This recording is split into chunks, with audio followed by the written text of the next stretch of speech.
They all came to my environmental science keynote, except my parents. When I called, my mom said, "We didn't think it was a big deal compared to your brother's gallery debut." I just said, "Then don't expect front row at the council induction either." A week later, my dad showed up with the article and asked, "Why didn't you tell us?" I said, "Read the headline." The applause was deafening, but all I could hear was the silence in the front row. My name is Elliot Mullen. I'm 26 years old, and tonight I received the highest award in my field, the Global Environmental Innovation Medal, at the International Science Forum in downtown Chicago. Hundreds of scholars, government officials, and press flooded the convention center. Every seat was filled, except 5. The 5 seats I had reserved weeks ago, the ones labeled in bold print, reserved for the Mullen family. They stayed empty. I stood alone on stage, trophy in hand, smiling for the cameras while waves of applause echoed through the ballroom. I nodded, forced my cheeks to stretch, and let the flashbulbs wash over me like I was immune to the hollowness creeping up my spine. They hadn't even bothered with an excuse that made sense. 3 days ago, I had texted my mom the exact schedule for my keynote and award presentation. She replied, "That's the same weekend as Aaron's exhibit in Santa Fe. We're not sure we can swing both." You understand. Do I? It was a 2-hour flight. Santa Fe to Chicago. They could have left the gallery and still made it in time for the dinner. But I already knew. When it came to Aaron, "We'll try," always meant, "We're not coming." After the final panel closed out the night, I slipped out before dessert. No networking. No handshakes. Just a muttered thank you to the catering staff and a quiet walk down the side hallway, away from the crowd still buzzing in the ballroom. Back at the hotel, I took off my suit jacket and heated up some leftover pad thai from 2 nights ago. I ate cross-legged on the bed, watching muted coverage of the ceremony on a local station. My name flashed across the bottom of the screen. They called me the rising star of entomological restoration. That's me. Rising. Alone. When the food was gone and the buzz wore off, I opened Instagram. There they were, Mom, Dad, my sister Leah, and Aaron, lined up in front of a blown-up black and white photograph of some cactus under moonlight. They all wore matching smiles. Aaron's caption read, "Opening night magic. Grateful for my amazing support system." I zoomed in on the picture. Mom held a wine glass and wore the same green blouse she wore to Aaron's undergrad showcase. Dad had his arm around Aaron like they were best friends. Leah looked like she hadn't aged a day since high school. Perfect hair, perfect teeth, perfect timing. I clicked through the next photo. A video of Aaron talking to a small crowd about the quiet resilience of desert flora. People nodded solemnly. I tossed my phone onto the dresser. I had just accepted the highest honor in my field, a global acknowledgement of 10 years of obsessive research. And they didn't even send a text to say, "We're proud of you." Instead, they clapped for Aaron's moonlit plants. I stared at the ceiling until the pad thai container tipped off the edge of the bed and hit the floor with a soft thud. I didn't pick it up. I just lay there in my tailored shirt, the medal still in my suitcase, and wondered how many more empty chairs I'd have to reserve before I stopped pretending to be surprised. The flight home was quiet. I didn't sleep, didn't read. I just stared out the tiny oval window, watching the clouds drift by like they had somewhere better to be. Back in Baltimore, the city looked exactly the same as when I left: grimy sidewalks, rows of brick townhomes, a busker singing off-key near the light rail. My apartment smelled faintly of dust and coffee grounds. I dropped my suitcase by the door and stood in the middle of the room, not quite sure what to do with myself. That's when it started creeping in. The real. Every old memory that I had tucked into a box marked, "Try to forget." Freshman year of high school, I took home the state science fair trophy, built a whole presentation on pollinator colonies and adaptive hive behavior. I was 14. Standing in the kitchen holding a literal gold plaque, grinning like a lunatic. My mom looked up from slicing tomatoes and said, "That's nice, sweetie." "Hey, Leah, did you get your permission slip signed for the drama trip?" No one came to the award banquet. A year later, I got a small grant to intern at the USDA entomology lab for the summer. I showed my dad the email, my first real scientific opportunity. He read the first sentence, then said, "Aaron's going to be in his first gallery show next month." Santa Fe's a big deal in the art world, you know? Aaron was 16. He had printed 3 moody black and white pictures of clouds and taped them to a church wall. They brought him a cake. No one mentioned my internship again. I remember one time, sophomore year in college, when my microscope broke halfway through my independent study. I didn't ask for a new one. I didn't even ask for help. I went online, found a used Nikon stereoscope, paid for it in 3 monthly installments, and fixed it myself with duct tape in pure desperation. That scope got me through 2 thesis projects and 3 unpaid summer research jobs. Meanwhile, Aaron got a new Canon DSLR for Christmas, then another for his birthday, then some software he just needed to express himself. They even paid for him to attend a week-long creative rejuvenation retreat in Oregon. For what? To sit in a cabin and take pictures of fog? I had to beg for airfare to attend a national symposium, and even then, I flew red-eye and split a room with 3 other grad students. At some point, I don't remember exactly when, I stopped telling them anything. I just stopped. Stopped emailing updates. Stopped announcing publications. Stopped trying to compete for scraps of attention I was never going to get. Instead, I built something. Quietly. Brick by brick. I got my master's, then my PhD. I published 5 peer-reviewed papers. I designed an insect tracking model that's now being used in 4 states for post-wildfire ecological mapping. I taught undergrad courses, wrote grant proposals, survived on cup noodles and academic scraps. I did it all. And they never clapped. Not once. Aaron gets clapped for taking photos of a dead tree in the fog. I spent 6 months rebuilding pollinator populations in burned-out Colorado scrublands, and no one even asked how it went. When I walked in the front door that night, I didn't cry. I didn't rage. I just dropped my bag and sat on the floor beside my coat rack, staring at the wall like it owed me something. My phone buzzed on the table. A new post from Aaron. Another photo. Light bends differently when nobody's watching. Hundreds of likes. Fire emojis. Clapping hands. From Mom. From Leah. From Dad. I didn't click on it. I didn't even open it. I just turned off the phone, leaned my head back against the wall, and let the weight of invisibility press down like a blanket I never asked for but couldn't shake. It was a Thursday when the email came in. I was hunched over my laptop in the university lab, half-heartedly sorting through data from last season's field tests. A message popped up from Dr. Ramesh, my old mentor from grad school. Subject: You're in Green Frontiers. I blinked. Opened it. Attached was a PDF of the latest issue of Green Frontiers Monthly, the biggest environmental science publication outside of academia. 2 glossy pages. Headline in bold. Tracking Tiny Lives, Elliot Mullen's Breakthrough in Post-Wildfire Restoration. There it was. My name in bold under a photograph of me crouched in a blackened field with a net in one hand and a yellow tag in the other. I didn't even remember when they took it. Probably back in April when that field team from Montana came out to observe. I skimmed the article, quotes from ecologists I respected, words like trailblazing and transformative. They even called my insect mapping system a potential blueprint for global restoration models. There was a pull quote. Mullen's data is changing how we think about ecosystem recovery, one beetle at a time. I stared at the screen for a long time. I should have felt something: pride, joy, even just a flicker of satisfaction. Instead, there was just a dull ache in my chest and a question I didn't want to ask out loud. Who would I even show this to? Not my family. I didn't even hesitate. I closed the file and didn't forward it to anyone. I went home early, made toast for dinner, sat on the couch and watched some old rerun about nature photographers in Alaska until my eyes blurred. The next afternoon, there was a knock at my apartment door. I opened it to find my dad standing there in khakis and a golf pullover, holding a wrinkled copy of Green Frontiers Monthly. My name was circled in blue ink, like he thought I might miss it. "Hey, kid," he said. His voice was awkward, like he was walking into a room he didn't belong in. I stepped aside and let him in. He sat on the edge of the couch like he didn't know what to do with his hands. I sat across from him. The article rested on his knee. So, he cleared his throat. "This is big. Your mom saw something about it on Facebook. Someone tagged Aaron's friend Eric. He used to date that science writer, anyway." He trailed off. Looked at me. "You've always been the independent one," he said finally. "You didn't need much."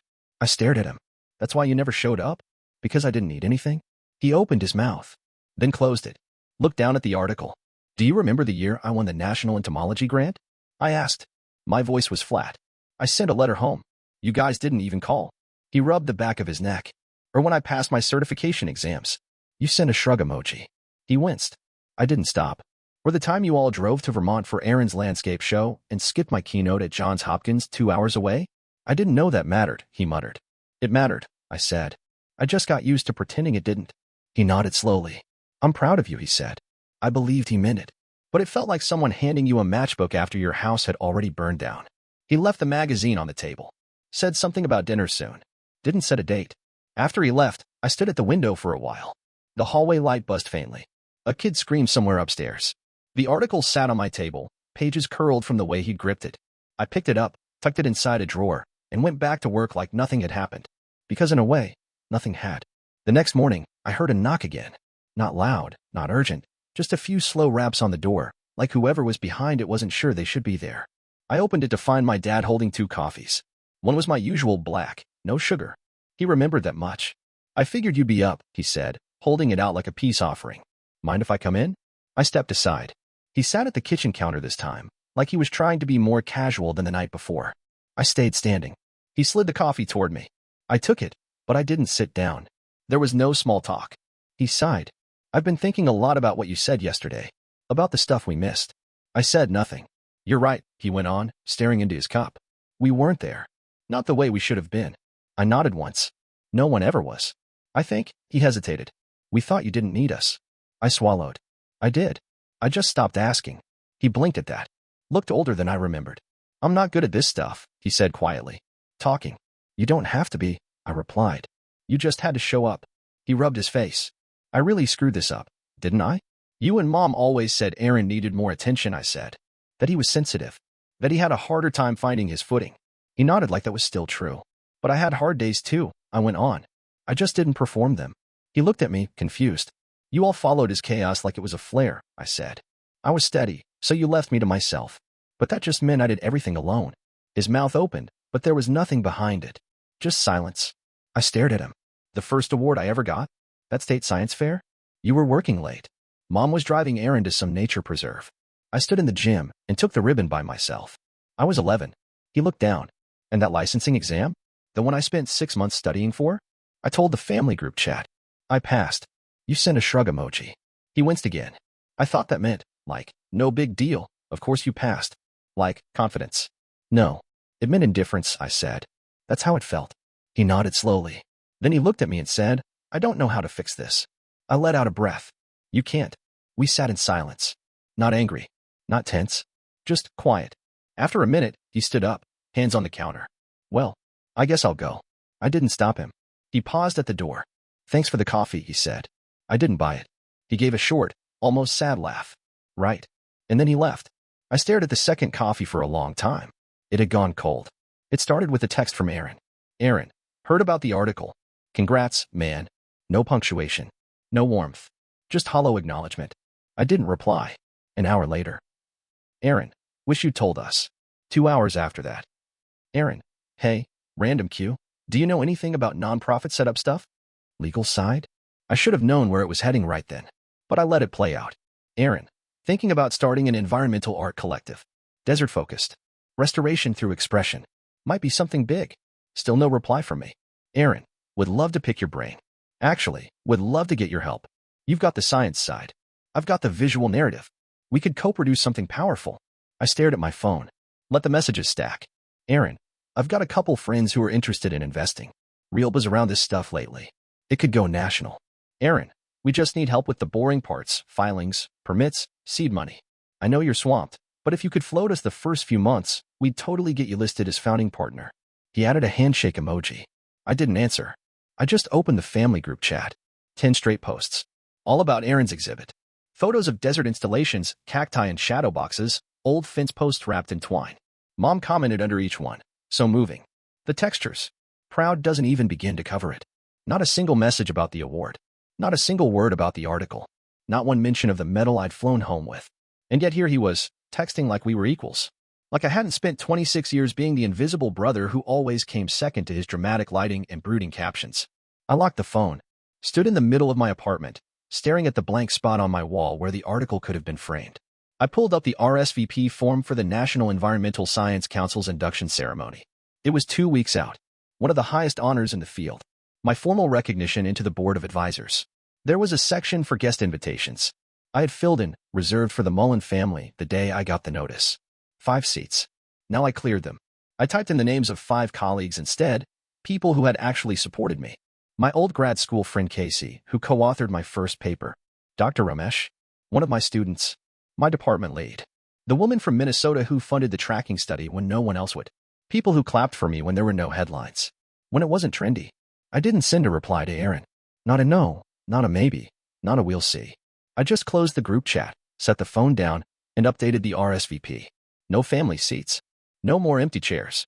It was raining when she showed up. I heard the knock around 10 in the morning, 3 soft taps, then a pause. Not the kind of knock you use when you're angry or entitled. The kind that says, I'm not sure I should be here. I opened the door, and there was my mother. Hair done, jacket pressed, holding a manila envelope against her chest like it might fall apart if she let go. Hi, she said. Not cheerful. Not apologetic. Just quiet. I stepped aside. She came in and stood near the window like she didn't want to touch anything. You want coffee? I asked, out of habit more than kindness. No. Thank you, she said, then added, I'm not staying long. I nodded. She didn't sit. Just looked around the apartment like it was the first time she was seeing it clearly. It's nice here, she said. Simple. I like it that way. She looked down at the envelope. I wanted to bring you something. Not for any reason. Just, it felt overdue. She offered it to me, but I didn't take it yet. I've been thinking a lot since your dad talked to me, she said. He said you were calm, but different. I'm tired, I said. She nodded like she already knew that. You've been carrying that weight for a long time, haven't you? I didn't answer. She pressed the envelope into my hands. I don't expect forgiveness, she said. And I'm not here to defend how things were. That surprised me. I was waiting for the excuses we didn't mean to or Aaron just needed more. But they didn't come. Instead, she looked at me, really looked, and said, we thought we were making it easier for you by not hovering. But all we did was disappear. She paused. Her hands were shaking a little. Aaron was louder. Softer, but louder, if that makes sense. He pulled our attention like a magnet. You never did. You just kept going. That didn't mean I didn't need anyone, I said. Her eyes were glassy now. She didn't cry, but she looked like she wanted to. I see that now, she whispered. We stood there, rain tapping gently on the windowsill, the envelope warm in my hand. She took a step back toward the door. There's a letter inside, she said, and some photos. I printed the article, too. I know it's not much. She opened the door, then paused. I won't ask for a seat at your ceremony, she said. I just want you to know that if you ever decide you want to look out into a crowd and see me there, I'll be in the back row, quiet, watching. She left before I could respond. I stood by the door long after it clicked shut. When I finally opened the envelope, there were photos I hadn't seen in years. Me in the backyard, holding a bug net. Me at 11 with a medal half hidden under my collar. A birthday card I'd made her, drawn in marker, misspelled words and all. And the letter. 3 pages, handwritten. No guilt. No justifications. Just memories. She ended it with, you were never invisible. I just wasn't looking in the right direction. I see you now. I folded it carefully, slid it back into the envelope. And for the first time, it felt like something had actually been addressed to me. The night before the induction, my phone buzzed. I was sitting at the kitchen table, still in my work clothes, dinner half eaten.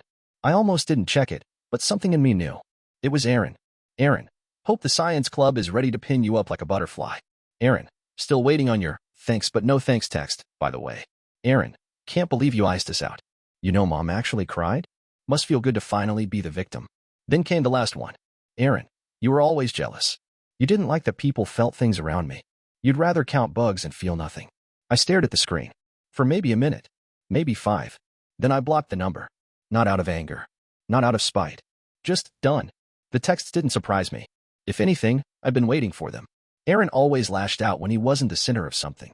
And for once, this wasn't about him. I left the dishes in the sink, walked back to the table, and picked up the envelope my mom had left. I hadn't touched it since she gave it to me. I opened it again, pulled out the letter, sat down with it like it was a person. Her handwriting was tight but careful. She recounted things I'd forgotten, little scenes only a mother would remember. A bug kit I got for Christmas when I was 9. How I used to wake up early and read books about beetles under the covers. How, during one of Aaron's tantrums, I'd sat in the garage with a shoebox of moths and told her I liked the quiet better. She didn't make excuses. She just admitted she got it wrong. At the bottom of the last page, her words drifted off, then came back with a single line. I see you now. I read it again. And something inside me let go. Not in a dramatic way. No tears. No swelling music. Just space. Like I didn't have to explain myself anymore. I folded the letter and placed it back inside the envelope. Then I turned off the kitchen light. The silence didn't ache anymore. It just was. And that was enough. I wore a navy suit. Tailored, nothing flashy. Just clean lines and a quiet fit. The National Environmental Science Council's induction ceremony was held in a grand hall in D.C. Glass ceiling, wood paneled walls, the kind of room that makes you stand a little straighter just by walking in. People murmured around me, holding flutes of champagne, exchanging names and university credentials like trading cards. I didn't scan the crowd. I didn't look for them. Not this time. When they called my name, I walked onto the stage with calm steps and steady hands. The applause was warm, genuine colleagues, mentors, old professors. People who'd read my work. People who saw it for what it was. The council president handed me a small lapel pin, gold, shaped like a honeybee. For outstanding contributions to restoration ecology, she said. And for reminding us that even the smallest species carry the biggest weight. I smiled. Not because someone was watching, but because I earned it. After the ceremony, there was a reception in the adjoining hall. Soft music, string quartet in the corner. People held tiny desserts on ceramic plates and talked about field data and climate models and hopeful policy shifts. That's when I saw them. Standing near the back wall, half shielded by a potted plant, were my parents. My dad had traded the golf pullover for a dark jacket. My mom held a modest bouquet of wildflowers in one hand and a folded copy of the Green Frontiers monthly article in the other. It was creased from being handled too many times. They didn't wave. They didn't rush over. They just stood there, watching, quiet, present. I walked over. Not fast, not slow, just steady. "Hi," I said. My mom gave me a soft smile. "You look good." "Thanks," I replied. She held out the bouquet. "These are for you. Native species only. I thought you'd approve." I took them. I do. There wasn't a grand moment. No hug. No apology. Just a simple pause between people who were finally beginning to understand one another. My dad cleared his throat. "That was a good speech. Short, but good." I nodded. Didn't want to bore anyone. He gave a half smile. We stood there for a minute longer. Just three people with a lot behind them and not much that needed saying. Then I said, "I'm going to get a drink." They didn't ask to come with me. They didn't follow. I returned to the circle of researchers and academics who'd shaped my real support system, the people who'd clapped for every draft, every late-night breakthrough, every obscure field note I'd obsessed over. One of them asked about the tracking model updates. Another handed me a referral for a grant proposal in Brazil. Someone toasted to the future of insect-driven restoration. And for once, I didn't feel like I was missing anything. I wasn't waiting for a pat on the back. I wasn't hoping for a smile from the crowd. I was already home, right there in the middle of the room, surrounded by people who saw the whole of me, not just the pieces they understood. I glanced once more toward the back wall. My parents were still there. They didn't leave early. They didn't push forward. They just stood, flowers in hand, article folded neatly. Too late to matter, but just in time to witness who I had become.